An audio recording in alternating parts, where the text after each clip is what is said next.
Good morning YouTube and the internets. Today I'm going to show you what to do when this happens.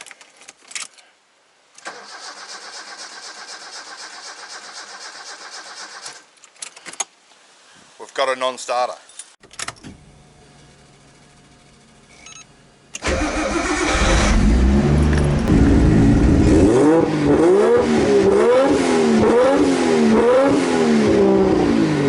So when you've got a car that won't start, that was otherwise running just fine previously, which this one was, you're going to have a couple of conditions that are not being met. So there are three simple things that you require for an engine to run. That's fuel, spark and compression.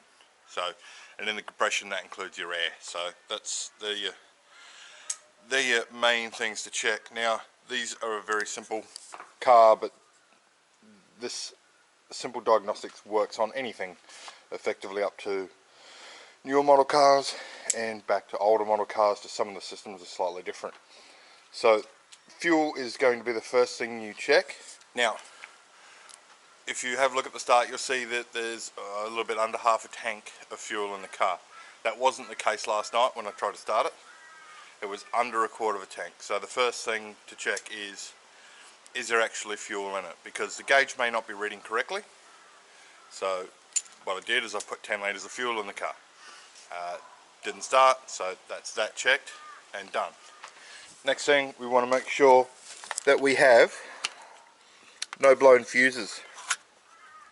So looking here, there is EFI FHTR carb. So this is part of the fuel system, 15 amp fuse. It's this one right here. So just take that out and check the fuse. As you can see, this one's fine. We'll put it straight back in. And if you don't want to look like an idiot, this is the widget for actually taking these out. This is actually only the second car in my life that still had that, and I didn't realise it was there till after I pulled that fuse. So we know that the fuel system, or the injection system at least, has fuel, has a good fuse, should have power. We've got a relay here, engine main. There's no reason to suspect that. There's nothing else in here that would stop it from starting up. So the next thing you can do is grab some Aerostar or some similar type product and spray some of that into your intake. Turn it over, and if it starts, then you know that the condition you're not meeting is fuel. So you can unscrew the throttle body here, you can spray it in here. This has a little sensor plug here. So let's see if we can save some time. Pop that out. If I can angle this correctly, get some Aerostar in that hole. It's flammable, so you don't want too much of it sprayed around the place. Now if it starts, we know it's a fuel system problem.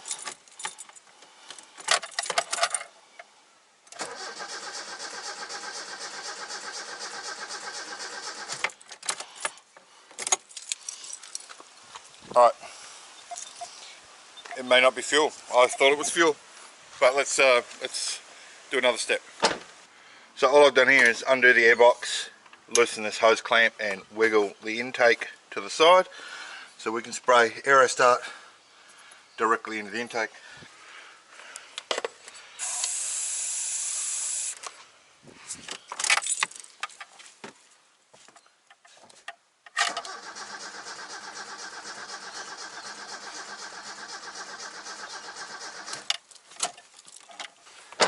And that's not worked either. So let's double check if there's actually fuel pressure at the rail. The way we're going to do that is we're going to crack this bolt and see if fuel pressure comes out of it. So if your car does not have a bolt like this on the fuel rail, that's fine. Any fuel hose connection, so that one there behind the pressure regulator, would suffice. Any other easily accessible connection on the fuel line will do. Okay, so it seems we don't have fuel pressure here. because no fuel's come out. Let's turn the ignition on. That should turn the fuel pump on, and fuel should pour through that connection. No fuel. I'll try turning it over.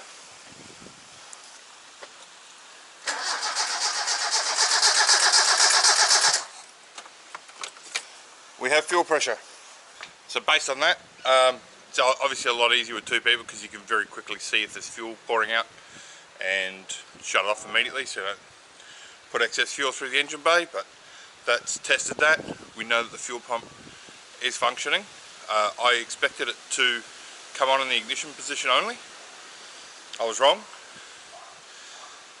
This is one of the early EFI models for these Corollas, so potentially they didn't have the priming system at that point in time when they made these. Now the next step on the fuel system, now that we've got fuel pressure, is the injectors.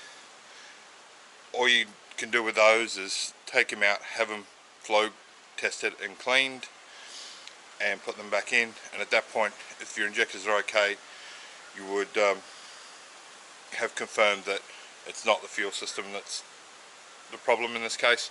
So I'm 99% sure that the injectors won't be faulty, and I'm going to start moving on to the next system, which is going to be spark.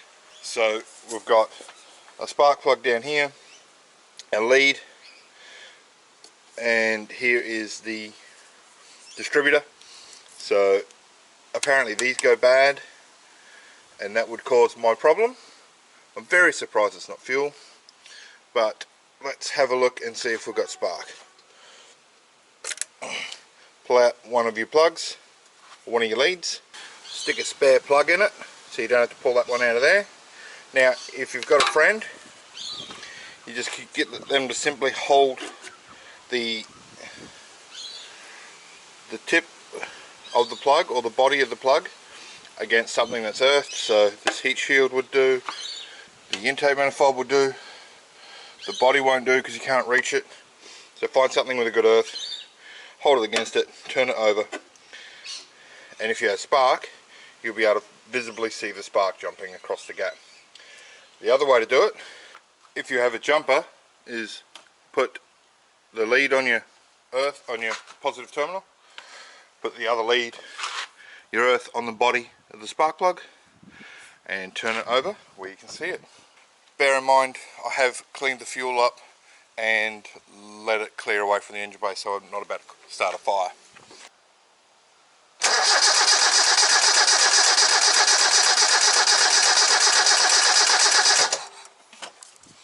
I can't see any spark there.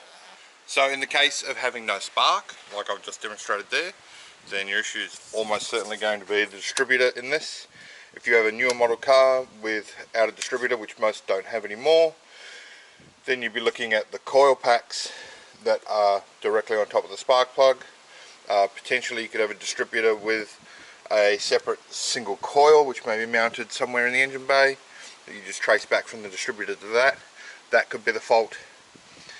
That's pretty much most of the things that could cause this problem. Depending on how new your car is and how complex the systems are, you just systematically go through them one by one like I have here. So I've got no spark. I've almost certainly got a distributor problem. So we've confirmed it's definitely the ignition system. Now before you head off and go and buy yourself a new distributor, fit it and it still doesn't run, there's another check we can do. There is a fuse box by the driver's foot in that kick panel, and there is 2 ECU fuses in that. So let's have a look in there first. Just pops off. Inside is a little table telling you what fuses are which. Like there's 4 rows of fuses here, only 3 on this. So let me get the manual. At the back there is a description, panel diagram, there we go. So let's ignore the one that's been put on there. This is the one we want. So we're looking for fuse 10, which is that one, which I have checked. Fuse 11, which is that one. Fuse 11. is that 10 amp right there.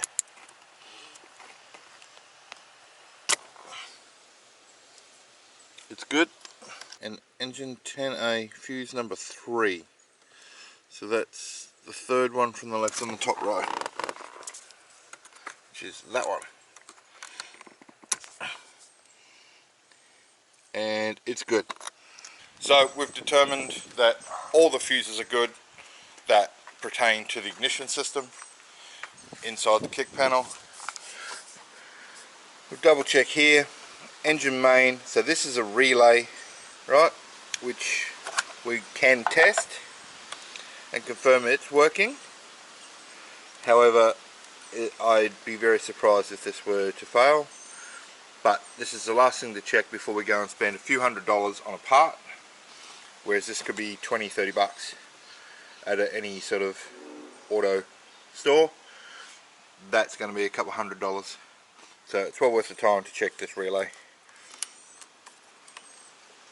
Let's pop it out. Especially if you're ordering parts online, which often you'll have issues returning. If the fault isn't in there and it's in here, we should be able to determine that. So something I like to do with relays is just Google the part number. So that's that one there, and Google image results gets me the correct relay and gives me the relay diagram, so I know which things to check for resistance and check if they're working. So power into these outer ones should give me a switch from this one to this one, so these will both be the same. They should have no resistance when the relay is engaged, and they should have resistance when they're not, and that's effectively the function of the relay. If that works, we've got a dodgy distributor. Here's another diagram which shows me the pin numbers: 87, 30, 85, 87A and 86. Now those numbers have meanings. If you know electronics, then you know what that is. So yeah, just using a quick Google image search should give you the information you need to test your relay. So with our relay diagram in front of us, I've connected the 2 pins that activate the relay, and now I'm going to connect them to the power source. I'll do it this way so I don't have loose alligator clips floating around, and I'm using the jumper pack on here just because it's easier to grab. Now if you listen, you hear that click. That's a really good indicator that the relay is functioning as it's supposed to. But just to double check, we should now have connection between these 2 points. Unfortunately, I need to sit you there because I can't hold you and do this at the same time. We've got our multimeter set of continuity. Hear that beep? Means there's a connection. On the 2 pins, which should now have connection, we've got a beep, solid. That means the relay is functioning correctly. So that test is between these 2 points.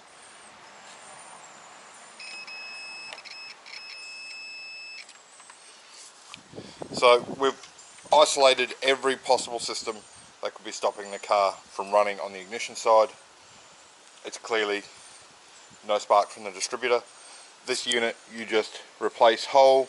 Older cars you can replace points. There's going to be some sort of integral coil in that, which is probably the fault, and that I'd say could potentially be serviced separately, but it's probably not worth a while. These things just get replaced whole usually. So just back onto the fuel system, I would double check if we diagnosed it was in the fuel system that you know, if we had spark and did some other tests, I would double check the injectors. Then I'd do like a physical test of the fuel pump, which is an in-tank pump. So you've got to drop the tank, pull the pump out, and I'll just put it on a 12-volt power source and see if it works as part of the diagnosis before going and buying another one. But we're done here. I need a new distributor, and I guess that's going to be the next video, how to replace your distributor. on a 4AFE. See you guys pretty soon. As soon as I buy that distributor, I'll slam it in because I need this car running. It's the Falcon. Still a non-runner for the time being. One last thing, your car almost certainly has some sort of diagnosis OBD port. So this has, I think these are OBD1. So you can plug a diagnostics tool into this to test, look for engine codes and faults. Most cars, that's inside the car, usually on the passenger side down near the kick panel. You can go to your local mechanic will obviously have the diagnostics tool, but here in Australia, like, you can even get a super cheap. I don't know how much they charge, but it's pretty cheap, I think. If your car's running but there's something wrong with it and you're just not sure, you can just get them to pull the codes and then just Google what the codes mean. They may know what they mean and may interpret them for you, but I'd always just double check and see what those faults are likely to indicate with a bit of a Google. So that's it for today. I'll see you in a few days, I suppose, when I've got a new distributor for the Corolla.